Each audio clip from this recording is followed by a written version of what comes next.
For 9 days he hangs there, a god bleeding, refusing to let go. Wind tears through Yggdrasil's branches. Something ancient watches and waits. Below him, 3 women weave without looking up. The roots drink darkness. A serpent gnaws. The tree holds everything and asks nothing in return. What drives a god to wound himself for wisdom? What could Yggdrasil hold that was worth the cost of everything? Tonight, we find out together. The tree was here before the gods. Before Odin shaped the world from a giant's body, Yggdrasil had already taken root in the void between worlds. 9 worlds hang from its branches like lanterns. Pull one free and the others flicker. The tree is the reason the worlds hold their shape at all. Something gnaws at the roots right now, patient, tireless, ancient, and still the tree holds. What keeps it standing? That question runs through everything. Today you held something together that wanted to fall apart. You kept going when the weight of it was real. That kind of quiet endurance. The tree knows it too. Get comfortable now.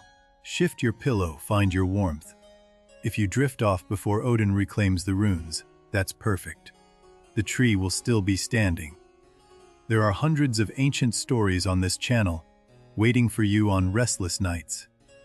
Subscribe if you'd like them close by. Now the tree begins to speak. The ancient Norse called it Yggdrasil, Ygg being one of Odin's names, Drasil meaning horse. The tree Odin rode. The tree that carries all worlds. 3 roots reach in 3 directions. One toward Asgard and its bright halls. One toward Jotunheim and its ancient cold. One toward Niflheim's silence. At the root near Asgard lies Ore Arbren, the well of Ori. Here the Norns weave. Every thread is someone's life, someone's moment, someone's end. The gods themselves come here each day to hold counsel. Even Odin, even the All-Father, must pass Yggdrasil's roots to reach wisdom's source. The second root reaches Meni Mizbrun, the well of Mimir. Mimir, the wisest being in all the 9 worlds, drinks from it each morning, so does something else. An eye sits at the bottom of that well. Round, pale, still seeing. Odin gave it. The price of knowing everything was seeing with half of what he had. Above it all, an eagle perches in Yggdrasil's crown. Between his eyes a hawk. Below, through worlds and roots, a serpent. The tree holds every kind of life. And the squirrel Ratatosk runs between them both, carrying words, insults, provocations, gossip. Even chaos has its place in the world tree's great design. This is the world the Norse built in story. Not simple, not clean, but alive. A tree that holds everything. Tonight it holds you too. Rest beneath its branches. Before the gods, before the worlds. There was only Ginnungagap, the void, vast, silent, and patient as a held breath before the first word. From that meeting of fire and ice, the first giant formed. Ymir, enormous, unconscious, not yet knowing what he was. The tree was already waiting in the dark. Odin and his brothers shaped the world from Ymir's body. Mountains from bone, ocean from blood, sky from skull. The Norse built their cosmos from a corpse. And at the center of everything they made, the tree.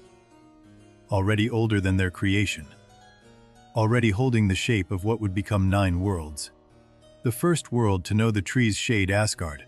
The gods built their bright halls there. Valhalla Gladshim, V Laskjf, the home of watching eyes. 2 ravens leave Asgard each dawn, Hugin and Munin, thought and memory. They circle all 9 worlds and return by nightfall. Odin waits for their report. Below Asgard, close enough to travel by the rainbow road Midgard. The middle world. The human world's small fires in the dark, but burning. Bifrost connects them. The shimmering bridge the gods cross daily. Mortals watch it during storms and call it by another name. They know it without knowing. Across the void from Midgard lies Jotunheim, the land of giants, cold, proud, ancient. The Norse gods feared it and respected it, and needed it all at once. Deeper still Niflheim, the world of cold mist and primordial ice, where death goes that wasn't claimed by Odin's halls. A world of quiet, not punishment. Hell rules that cold realm. Daughter of Loki, half her body living, half pale as winter bone. She receives the dead without judgment. She is not the enemy. Then Muspelheim, the opposite of everything Niflheim holds.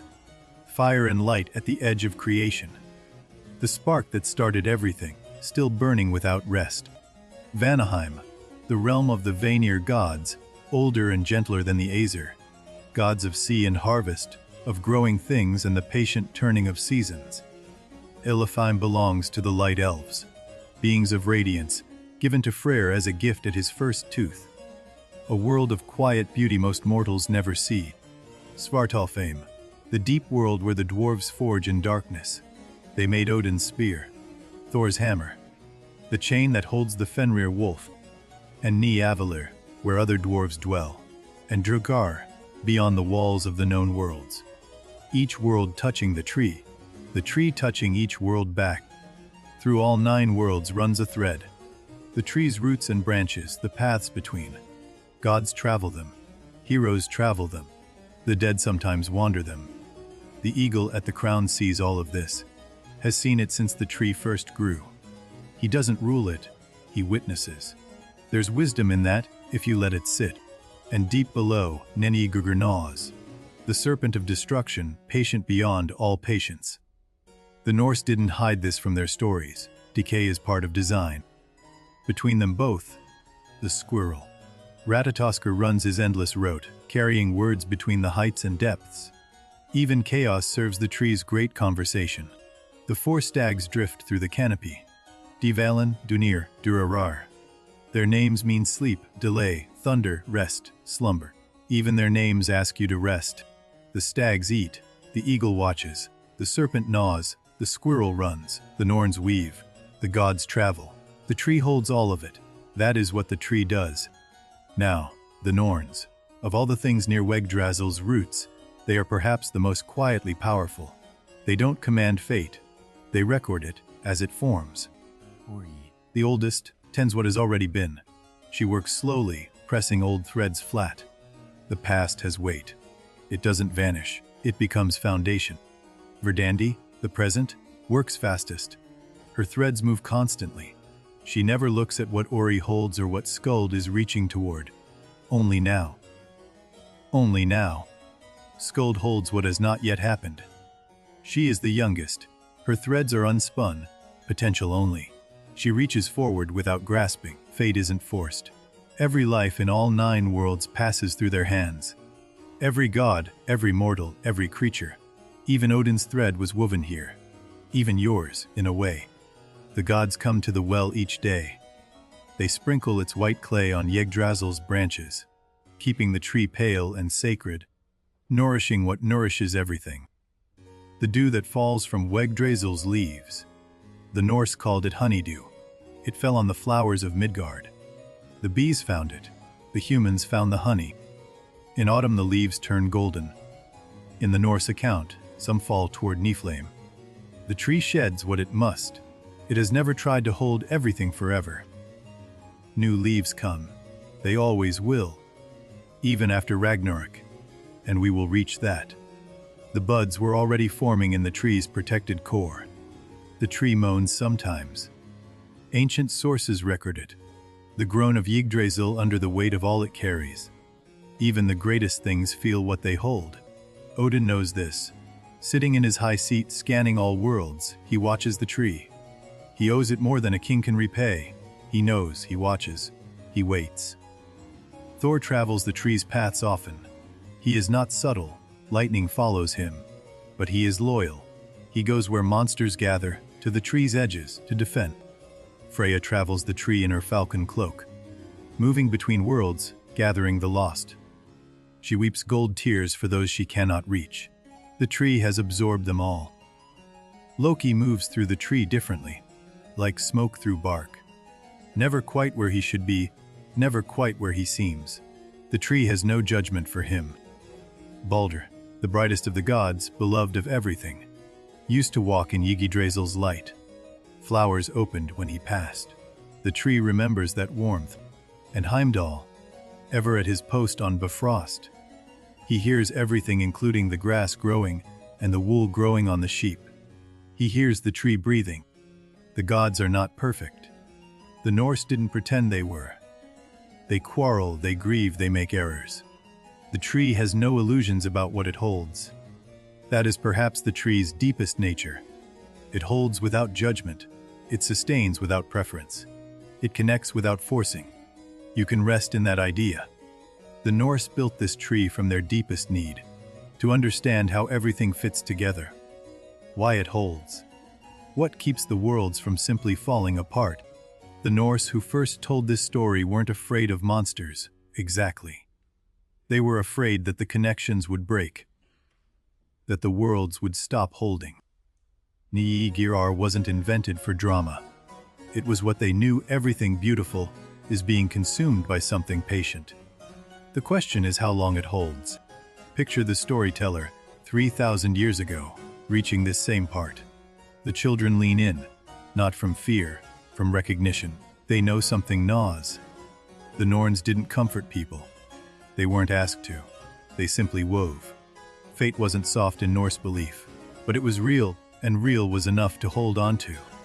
Yggdrasil held all of it: fear and beauty, monster and eagle, god and mortal. The ancient Norse didn't ask the tree to fix anything, just to hold. It did. In the well of Mimir, something waits that even the gods don't fully understand. The well is deeper than deep, the water older than Yggdrasil's first root.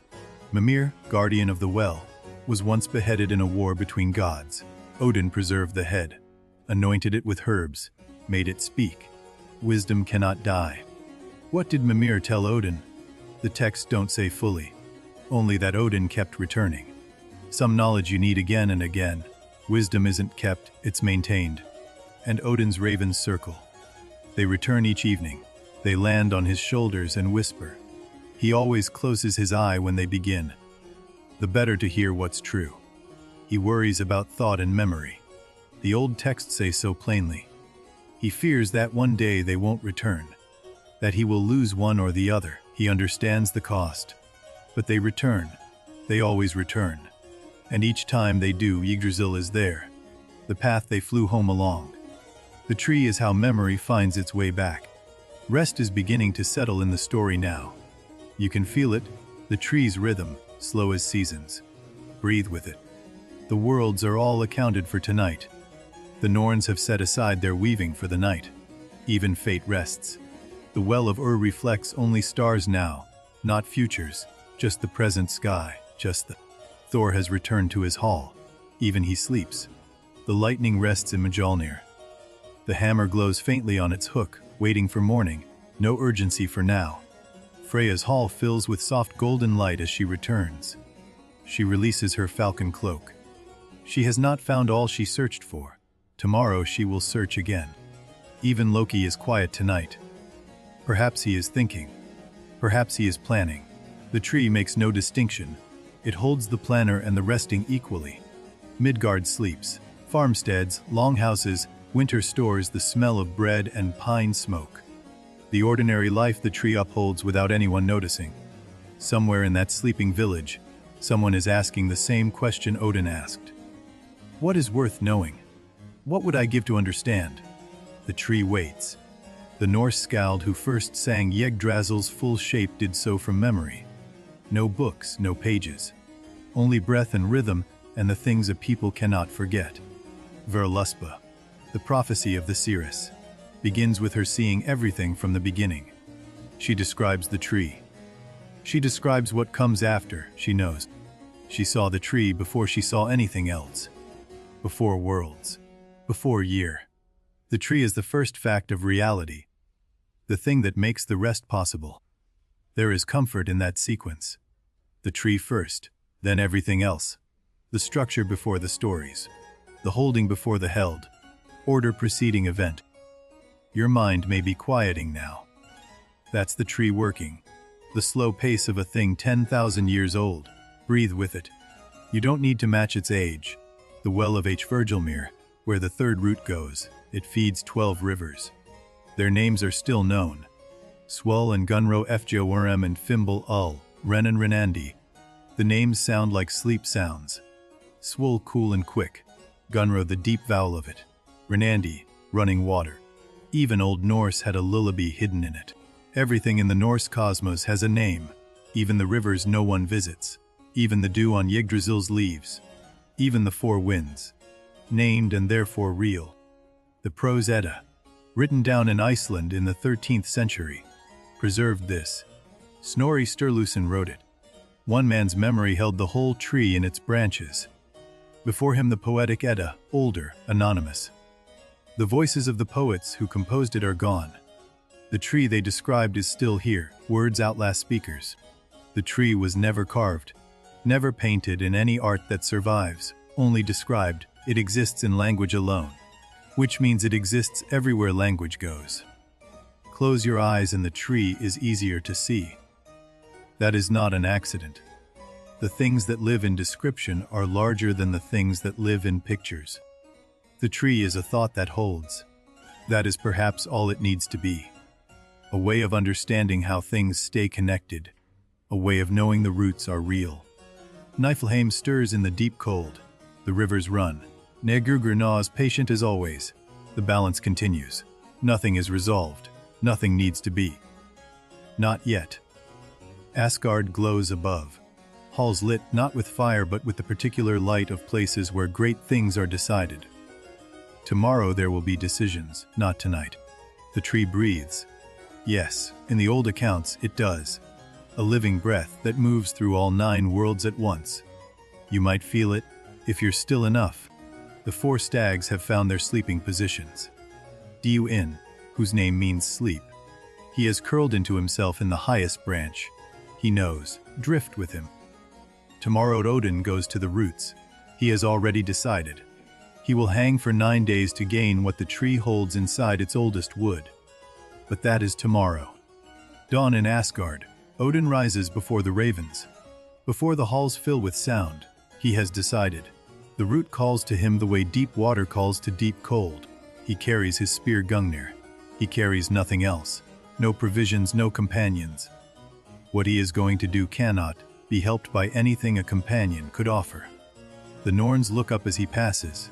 Just once. Then back to their weaving. They already know what he is going to do. They wove it. He knows they wove it. He goes anyway. He reaches the root that descends toward Misbrunn. He has been here before. But this time he does not stop at the well. He goes further. Down. The root goes very deep. Deeper than the cold rivers. Deeper than Virgilmere. Deeper than the place where names still attach to things. He follows it without speaking. He finds the place. He knows it immediately, not from maps or instruction, but from the particular silence. Some places announce themselves by how still they are. No one helped him. The old texts are clear on this. No one helped, and he asked no one to. He drove the spear through himself. He hung himself on the tree. The first night falls. He does not call out. The wind rises, wind from all 9 worlds, from the cold rivers, from the far edge of Muspelheim. He stays. The second day he grows thirsty. Below him the Virgilmere boils. Above him the dew from the Yggdrasil's leaves falls within reach. He does not take it. Not yet. Third day. The eagles above cry to each other across Yggdrasil's crown. Ratatoskr pauses on his run, looks down at the hanging god, continues upward. The tree holds. Day 4. Pain is no longer new. It has become background. The texture of the experience rather than its content. The runes are not coming yet. Patience. 5th day. Something changes in the quality of the dark below. Not light, something more like attention. As if the deep places of the tree have begun to notice him. 6th day. The wind drops entirely. All 9 worlds go quiet. As if the cosmos is listening. The stags stop eating. Ratatoskr stops running. The tree holds its breath. 7th day. He cannot feel most of his body. He is becoming something else. Not dying but changing. The threshold between knowledge and self begins to thin. Day 8. He is barely Odin anymore. He is something the tree is holding. A space being prepared. The shape of a god emptied out to receive a god's deepest need. 9th day. He looks down one last time. The dark is not dark anymore. It is full. It is moving. Something rises from the deepest root. And it is beautiful. He screams. The texts say so. Not from pain, from the shock of receiving everything at once. All the runes, all their meanings, flooding into him in a single instant. Then he falls. Falls from the tree. Falls back into being Odin. Falls back into the weight of a body that now contains what no body has ever contained before. He lay there for a long time. The cold didn't bother him anymore. He was thinking. The way you think when you've just received something too large to measure. He knew 18 runes. The sources say precisely that, 18. And with each one, power to heal, to bind, to know, to speak truth that cannot be refused. The first rune to heal. He could now heal the sick, stop blood, ease pain. A god of war learning first to mend. The tree gave wisdom in the order it saw fit. Another rune to speak truth in counsel, so that lies cannot hold where his words go. Another to bind his enemies. Another to free the bound. Both, always both. A rune to protect those at sea.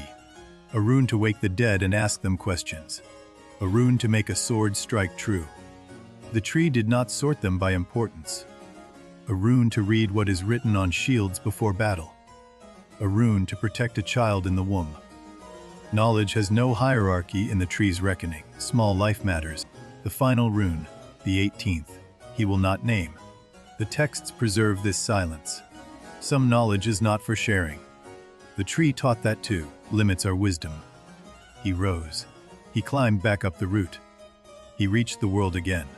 He was changed, recognizably Odin, but heavier in the way that wisdom makes you heavier. The Norns were weaving when he passed again. One of them, Verdandi, looked up longer this time. His thread in the tapestry had changed color. She saw, said nothing. He passed Mimir's brunn. Mimir's voice came from the deep water, just a sound, not quite words. Approval is too small a word for what it contained. He crossed back into Asgard as the evening light came. The ravens were waiting. They landed before he spoke. They already knew. They had been there in a way. Thor was the first god to see him.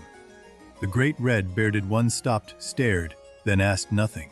Some changes you don't question. You just make room for them. That night Odin carved the runes for the first time onto wood, then onto stone, then into memory. The tree's knowledge took root in the world of mortals. He sent the knowledge down to Midgard, through skalds, through dreams, through the particular clarity that comes after great ordeal. The mortals received it like rain.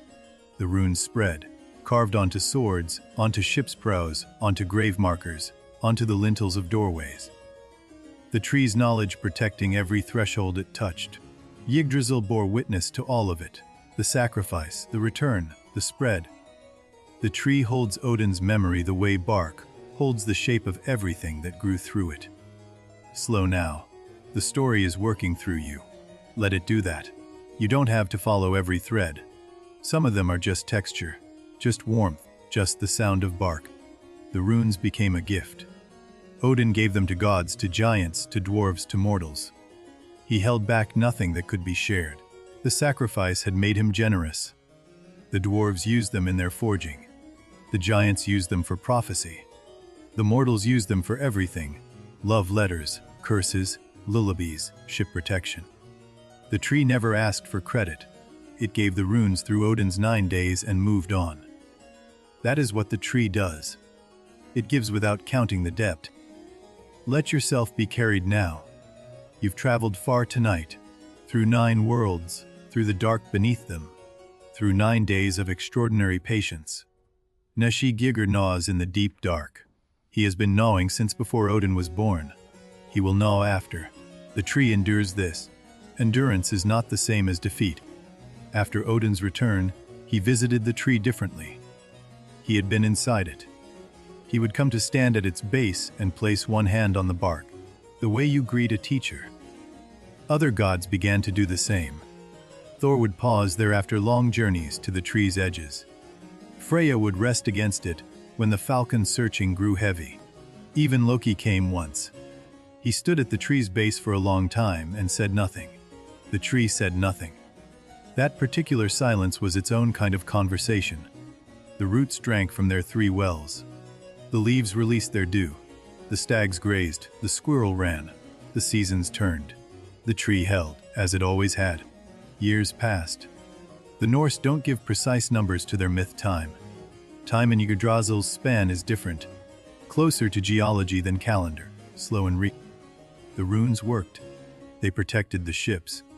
They healed wounds that should not have healed. They carried messages that arrived differently than words alone could. Children learned the runes from their parents, who learned from theirs. Each generation bringing the knowledge forward. Each one touching what Yggdrasil gave. The tree held all of this too. The teaching, the learning, the errors, the corrections, the generations. It held everything that moved through the worlds it supported. You are part of this chain. The story you are hearing tonight traveled from a Norse voice to another, across centuries, across an ocean to here, to you. The ancient Norse who invented this story lived with scarcity. Wisdom costs something, because everything worth having costs something. That was not metaphor. When Odin hangs himself for the runes, the Norse audience didn't see drama, they saw accounting. This is what wisdom costs. No one argued with that, they knew. This moment in the story would have meant something particular to the listeners who first received it. A confirmation that their own hard-earned wisdom was real. Picture the storyteller at the fire, reaching this part of the tale. The listeners lean indifferently here, not for drama, but for something that feels true. We've inherited this. Not just the story but the understanding, that the things we know most deeply are the things we paid for. The tree taught that, it still does. The runes settled into the world. The tree settled into its rhythm. Seasons moved through Yggdrasil's canopy like water through a hand, present, then gone. Deep in the roots, something began to change. Nothing catastrophic, yet. A tension in the oldest wood. A slight quickening in Yggdrasil's knowing, the tree noticed. Odin felt it first. He always feels things first. That is the price of having paid for knowledge. Knowing what is coming is not the same as being able to stop it. He went again to Mayi Mizbrun, he asked. The well answered in the way wells answer. Not in language, but in what you see when you look into the right darkness. Ragnarök. The word means the doom of the gods, or the twilight of the powers. Odin knew it was coming. He had always known. The runes confirmed it. He began to prepare, not to prevent. He knew it could not be prevented, but to prepare, to gather. To do what could be done inside the framework of what was coming. The tree trembled more often now. Subtle. The stags felt it, paused in their grazing, looked around with wide luminous eyes, found nothing, resumed. Not yet. Nigar's knowing reached a new depth.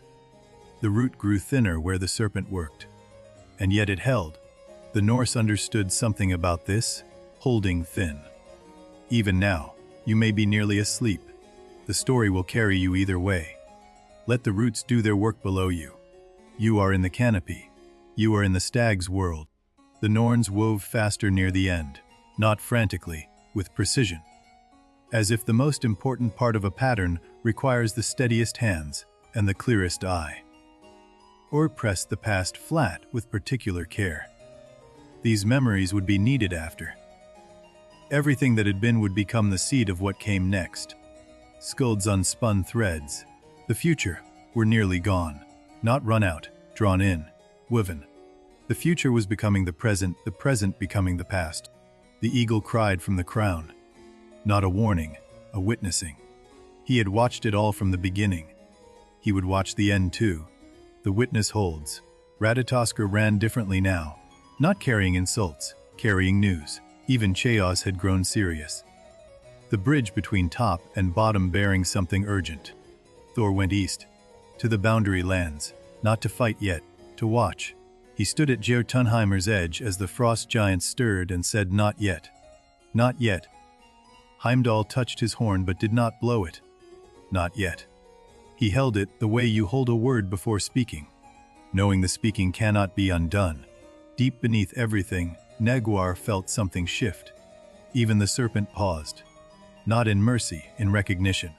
Even the destroyer knows when the moment arrives. In Midgard, a winter came that did not end. Fimbul winter.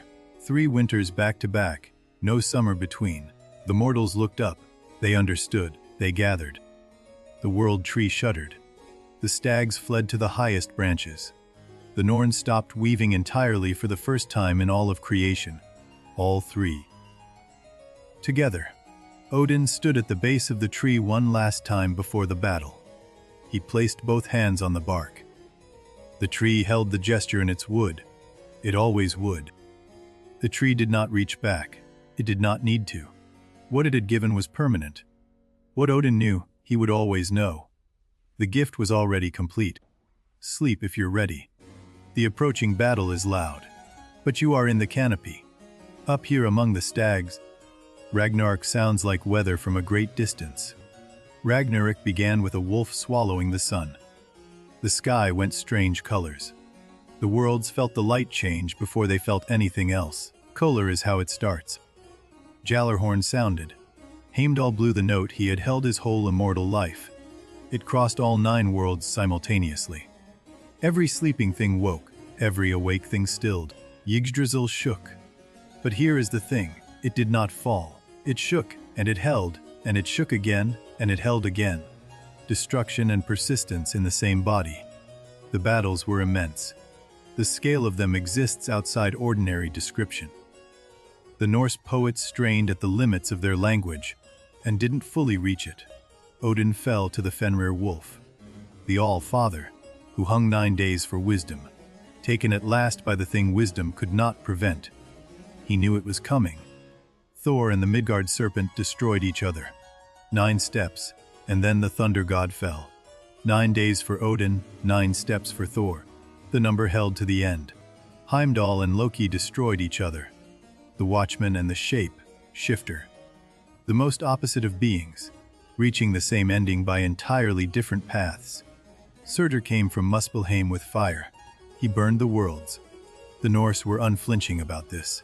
Everything burns, even the gods, even the tree. The worlds fell into the sea.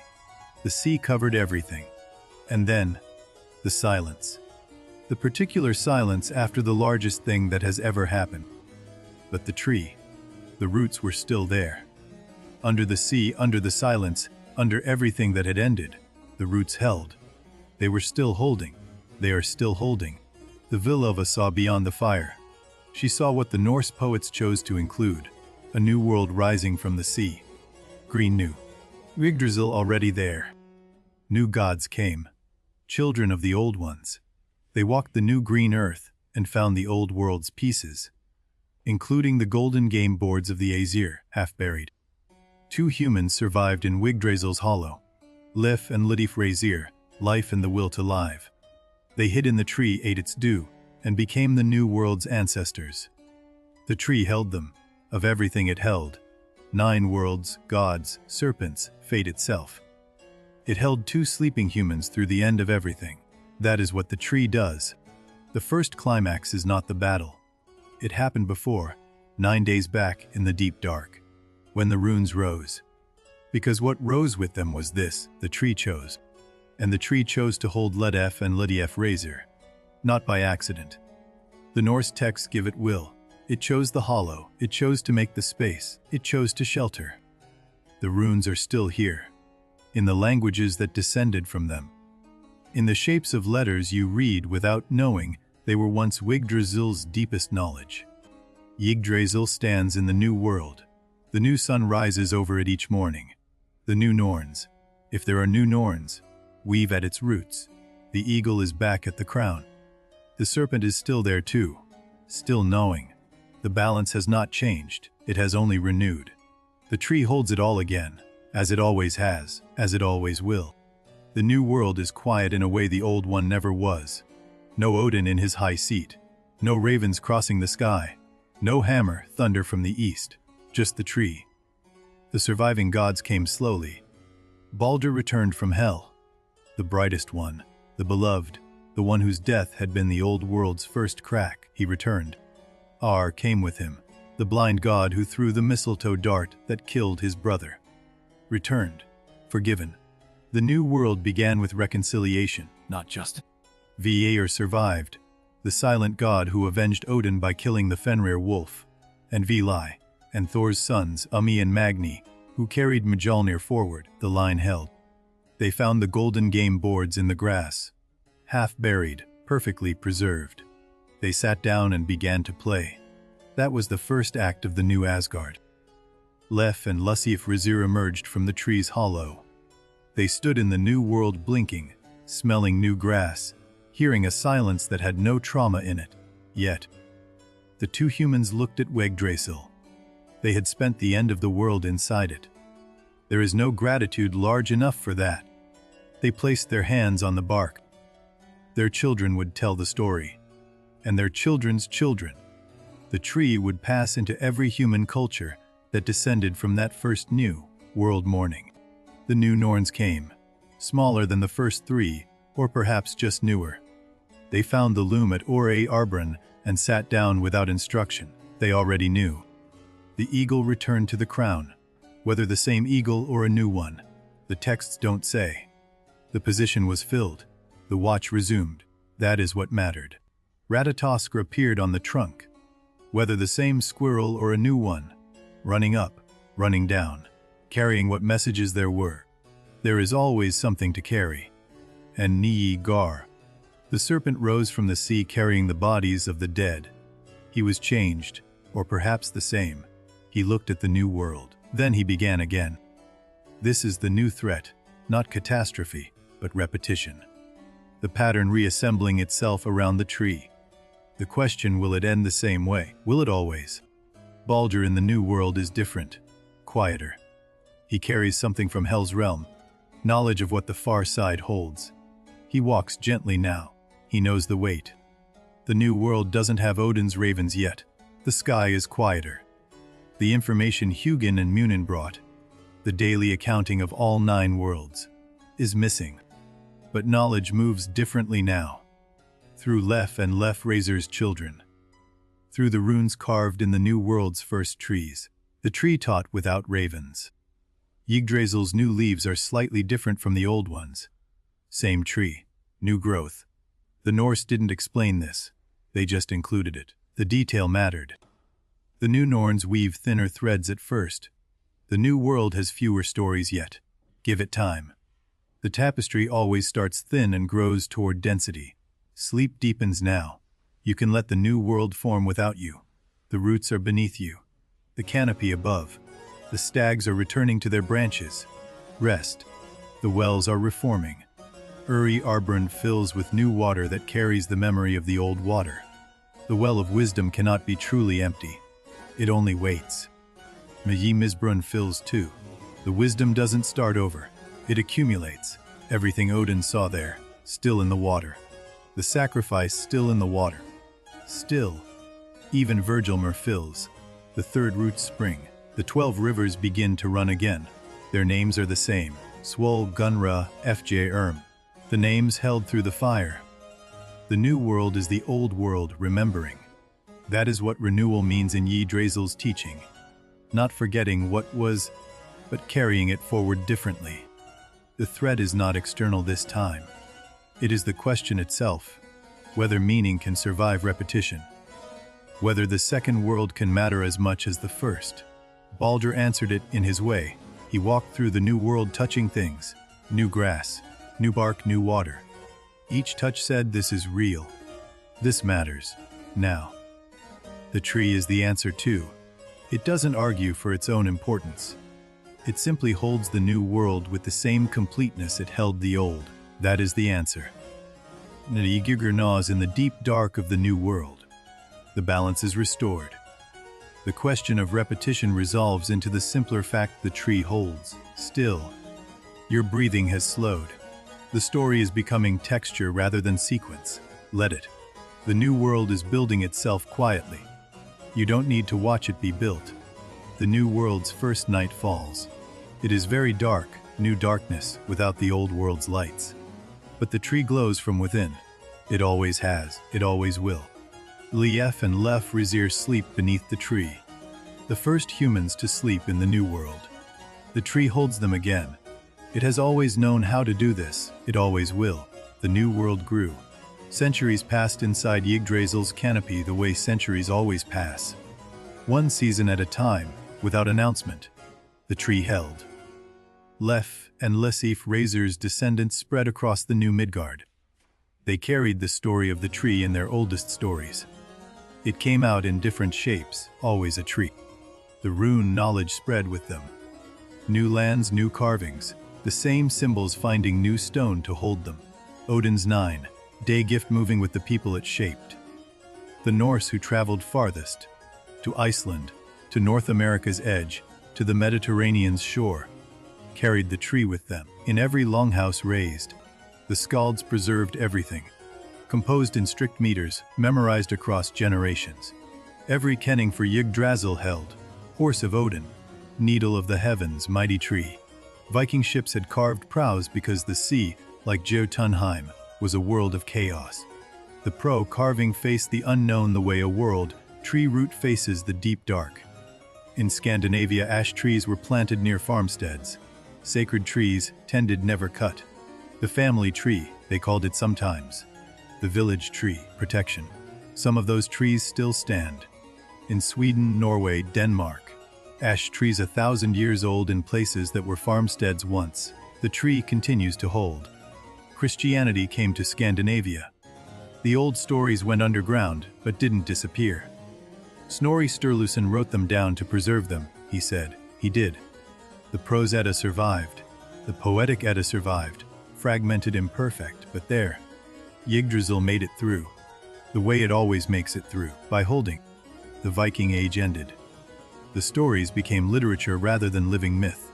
Scholars found them. Poets found them. Composers found them. The tree passed into art. Tolkien found the Eddas. He read them in their original Old Norse. Yggdrasil became something in his imagination, not copied, but rooted. The tree grew new branches. His world tree became the two trees of Valinor, Telperion and Laurelin, silver and gold. The Norse ash translated into elven light, the holding principle preserved. The runes also. Tolkien's Tengwar and Trurth have Norse ancestry. The angular carving marks the idea that knowledge lives in shaped symbols, all from that 9-day gift. Marvel's Thor came from the same source. Simplified, amplified, changed in ways Snorri would find strange. But the tree is there, the 9 realms, the connection, video games, Neil Gaiman's American Gods, hundreds of novels. The tree keeps proliferating. Every age needs it and finds its own way to receive what it offers. Computer networks are sometimes described as trees. File systems are trees, family trees, decision trees. The structure proved useful in every domain that needed structure. The oldest living tree in the world is a Norway spruce in Sweden, named Old Gico, 9,500 years old. There at the end of the last ice age. The Norse imagined Yggdrasil from the trees they knew. Ash trees, yes, but also spruce, also pine. The long, lived trees that stood through generations of human life. You may be deeply asleep by now, or in that between place. Either is correct. The tree holds the sleeping and the drifting equally. No distinction is made up here. The Norns are weaving somewhere. The distant sound of their work, the soft movement of threads, is something like the sound of a house settling. You know it. Thor's sons carry Mjolnir through the new world. They protect Midgard as their father did. Different hands, same hammer. Different voice, same thunder. Baldur rules with his brother Eir. The bright and the blind, sharing governance of the new Asgard. They balance each other. The tree approves in its way. The new world develops differently from the old. Less war, less acquisition. Something in surviving Ragnarök changed the divine impulse toward competition. For a while, the runes spread further in the new world than in the old, carried by Ludief's descendants to the edges of the new Midgard and beyond. Knowledge always travels. The wells deepened. Each new generation added to what Mei Mizbrun held. The well of wisdom is not a fixed quantity. It grows with everything that is truly known. Ord Arburn's tapestry grew. Generations of new world lives adding their threads. The pattern of the new world richer, for having the old world's completed section as foundation. Yggdrasil's bark thickened with each year. Each ring of growth another year of holding. The tree keeps its own account. not in words, but in wood. Sometimes the tree releases a leaf that falls without wind. It falls straight down through the worlds to Niflheim. The Norse say this is a life ending. The tree notes it. Other leaves fall upward, blown into the crown by winds from the lower worlds. The Norse say this is a birth. The tree notes that too. Both directions matter. Your own life is a thread in something. Not necessarily Yggdrasil, but something. Every culture has named the structure differently. The structure is the same. Deep breath. Let the story carry the weight now. The tree is large enough. It has held 9 worlds simultaneously. It can hold whatever you brought to bed tonight. The new world's centuries accumulated. Languages evolved. The Norse tongue split into the Scandinavian languages we know. The runes became alphabets. The tree became letters. In the new world, the first humans are long gone to hell and perhaps beyond, but their names survive Ludef Lef Razir, carved once. Spoken always, memory outlasts bone. The Norns wove their names, wove their children, wove the descendants who spread across Midgard and made it full. The tapestry holds a record of every one of them. Netriger gnaws in the deepest dark. The new root holds. The balance continues. The second world is not exempt from the first world's pattern. It never was. Ratatoskr runs. Up, down. The messages between eagle and serpent in the new world are different. The eagle reports new wonders. The serpent reports new hungers. The tree breathes. In the deep night of the new world it breathes slowly, the pulse of it moving through all 9 worlds as it always has. Slow, real, continuous. Somewhere, a new Odin is learning. Not the old god, someone new carrying the same question. What is worth knowing? What would I give? The tree waits. It always waits. This story was preserved because people kept choosing to preserve it. Not passive survival. Active choice, generation after generation, to carry it forward. The tree is in the names of the days of the week. Odin's Day, Dudisdig Thursday, Thor's Day. The Norse week embedded in every calendar, every phone.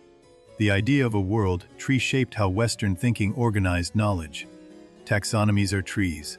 Libraries are trees. The Internet's architecture is a tree, Yggdrasil. Yggdrasil is also in the word, yew, some scholars believe. The oldest trees in English churchyards are yews, 2,000 years old, standing at the center of burial grounds. We still reach for the tree when we need to understand how things connect. Every time we draw a diagram with branches, we are doing what the Norse did, we remember. The new world's nights are darker than the old world's, sometimes. The new gods are fewer and quieter, but the tree holds them all the same. The dark is not emptier. Baldur walks the new world still. He has visited every tree in every world. He knows something the texts don't record. What the tree told him in Hell's Hall, he keeps it. The tree doesn't speak, not in language, but those who spend long enough at its roots report the same experience, a sense of being known, completely, without judgment. That is worth staying with. The tree knows you. Whatever thread runs through Or Arburner's loom, it connects to this tree. The holding has always included you. Night in the canopy. The stags are dreaming, do stags dream? The Norse didn't say, but Deegan's name means sleep. And where there is sleep there is usually dream. The deepest hour, even the wells are still. A Virgilmer's boiling has quieted to a murmur. Even Nediogrir has paused in his gnawing. Even destruction rests. At the deepest hour, the runes glow most clearly. No other light competing. Each symbol bright on its own terms. This is when they are most legible, most. The rune for protection glows near the root. The rune for truth glows in the mid-trunk. The rune for the unnamed thing, the 18th, glows at the very center. Breathe. The deepest hour passes. Dawn in the 9 worlds comes slowly. First a lightning at the edge of Asgard, then warmth, then the stags waking and resuming. The ravens launch. Even in the new world, there are ravens, not Hugin and Munin but ravens. They circle the 9 worlds. They return by evening. Memory persists. Morning on the new Midgard. Lechief's descendants waking, beginning their days.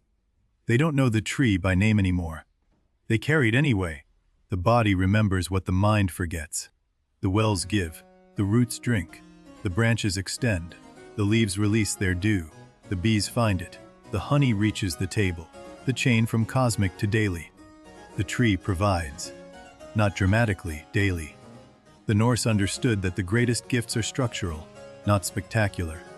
The structure that makes the spectacular possible. Something stirs in the deep root. Nygr has resumed his knowing. The balance reasserts itself. The tree notes it, the tree holds. This is not news, this is Tuesday. The Norns weave. They don't rest for long. The tapestry is not a thing you leave unattended. Fate continues whether or not the weavers are watching. They're watching. At the crown, the eagle scans. Today he sees something new in the ninth world. A small, bright life beginning. He notes it. Ratatoskr takes the news downward. Nygr listens. That is the tree's rhythm. Birth noted at the crown. Death noted in the falling leaf. Life in the middle held by the branches. The tree keeps all three accounts. You have been here long enough to know the tree's rhythm now. Your breathing has probably matched it. Slow, deep. The pulse of something that has been breathing since before names. The second world continues. The pattern repeats. The tree holds the repetition, the way it held the original, with the same completeness, the same depth, the same lack of complaint. The question of whether repetition diminishes meaning resolves when you stop asking and start feeling. The tree doesn't ask. It holds. Holding is its answer to everything. Baldur touches a new flower in the new world. The flower opens. He smiles.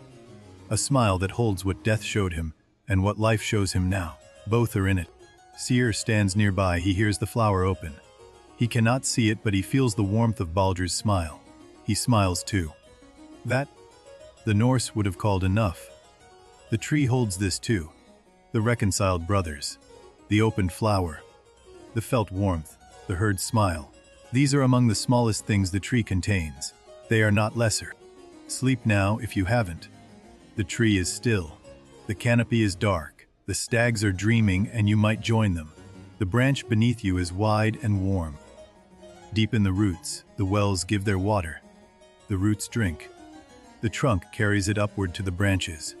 The branches carry it to the leaves. The leaves give it to the morning. The runes glow in their places. The healing rune, the truth rune, the protection rune. And in the center, warmth without symbol. The unnamed thing, still held. An ash seed falls from Yggdrasil. It lands in New Midgard. It will grow. In 1,000 years, the people near it will call it sacred. They won't know why. They'll be right. The tree teaches through its seeds biological legacy. The ash trees of Scandinavia carry Yggdrasil's nature in their DNA, whether or not the story is told beside them. The story itself seeds. It lands in a mind and grows into something that provides shade, connects things, gives what it has to give. Good stories do that. This one does. The story is inside you now. However much of it reached you tonight, it is there. The tree is patient. The rest can be received another time, or not, both are fine. The Norns have noted your name, not as a listener, as a thread. The fact of your existence is in the tapestry. Whatever form that tapestry takes, you are held there. The eagle sees you. From the crown of the world, where everything is visible, your small warm light is among the things he notes. He notes everything, he forgets nothing. Ratatoskr would carry word of you to Nygr if asked. The serpent would receive the news with his usual patience. You are part of the record, you have always been. The tree holds you, not metaphorically, structurally. The connections that allow your existence to be possible trace back through the world's holding architecture. Rest in that. The tree is not going anywhere. Neither are you for these hours. The roots are beneath everything. The canopy is above it. You are in the middle held. The Norse were not alone in reaching for a tree. Every culture that lived near trees eventually placed something sacred at the center of one. The insight is universal. The Bodhi tree in Buddhism. The fig tree under which Siddhartha sat until understanding came. Not a hanging but a sitting. Different posture. The tree gives. The Mayan ceiba tree held the sky. Its roots went to the underworld, its trunk was the middle world, its branches held the heavens. Yggdrasil, word for word, in Mesoamerica. The Jewish Kabbalistic tree of life. 10 spheres connected by pathways, the divine structure made mappable. The same longing, to show how everything connects. The insight doesn't require explanation. It requires trees. Every culture that has trees eventually looks at one and thinks yes. That, the way everything is organized. The New World's Yggdrasil holds all of this. All the traditions that converged on the same shape. The tree is large enough. It has always been large enough. Dawn approaches across the 9 worlds. Not dramatic. The slow lightning that happens before anyone decides it is morning. The tree receives it without adjustment. The stags wake slowly. First Dien, whose name means sleep, opens one eye. Then the other he stands, shakes his aurora-lit coat, and begins to graze again, morning. The eagle at the crown sees the new day arriving across all 9 worlds simultaneously. He watches each world lighten in sequence. He finds this neither wonderful nor ordinary. The tree stands in all 9 mornings simultaneously. This is its nature. To be present in all of them at once without being divided. The root is one. The branches are many. Odin's sacrifice moves through this morning too. In the letters of the message you'll write today. In the words. The 9 days are present in every alphabet. Still, the Norns have woven through the night. The tapestry has grown. Your thread has moved. New events, new connections. The night itself added as a completed section. Morning on Yggdrasil. The roots drink. The branches hold. The runes glow, the stags graze, the eagle watches. The squirrel runs. The tree holds morning. The dew falls from the leaves, toward Midgard. Toward the flowers that will become honey, that will become morning. The chain continues. It has always continued. You have traveled through 9 worlds tonight. Through the tree's roots and branches. Through time and fire and renewal. The stags know you now. The eagle has seen you. The tree holds all travelers. Every story ever told beside a fire. Every seeker who ever stood at a root and asked. Every sleeper who ever rested in a canopy. You now. Here is what the Norse discovered, that they could not have planned. The tree survived, because it held the survivors. The holding was the survival.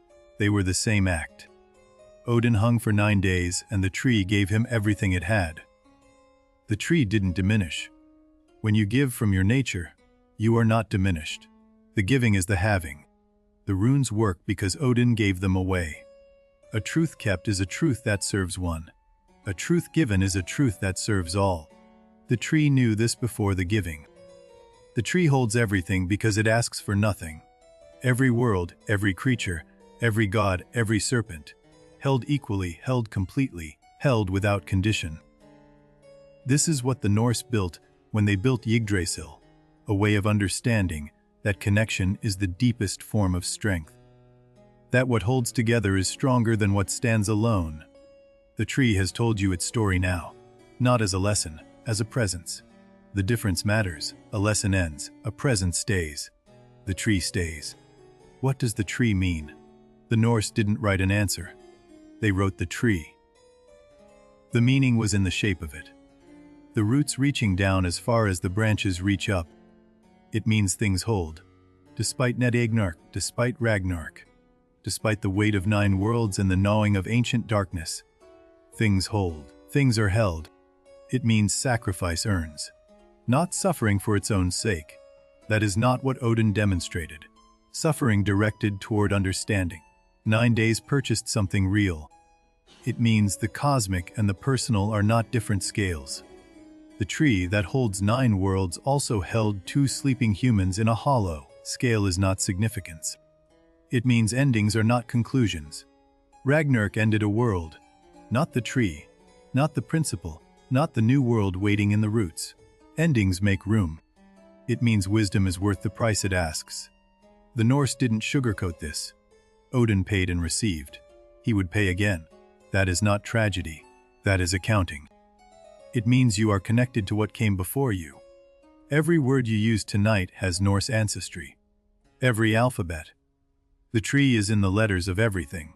It means rest is permitted. The stags rest in the canopy. Dien means sleep.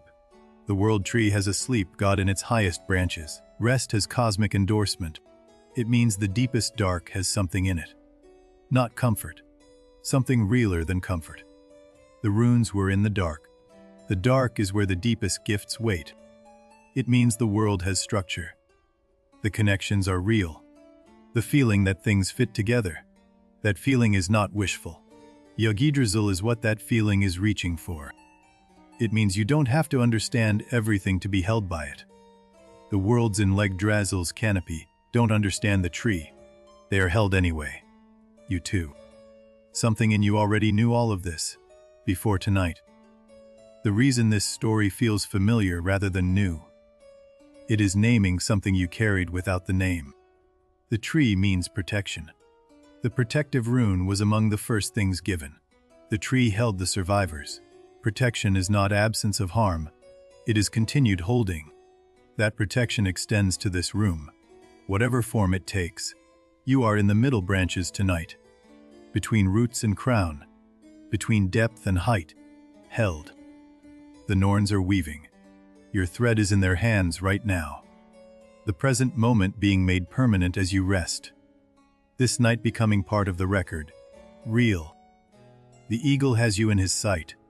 The highest point in all 9 worlds is oriented toward your warmth tonight. You are seen from the crown.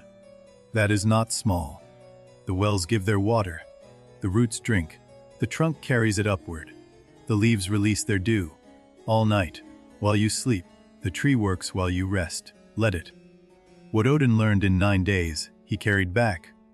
What you've received tonight, you carry too.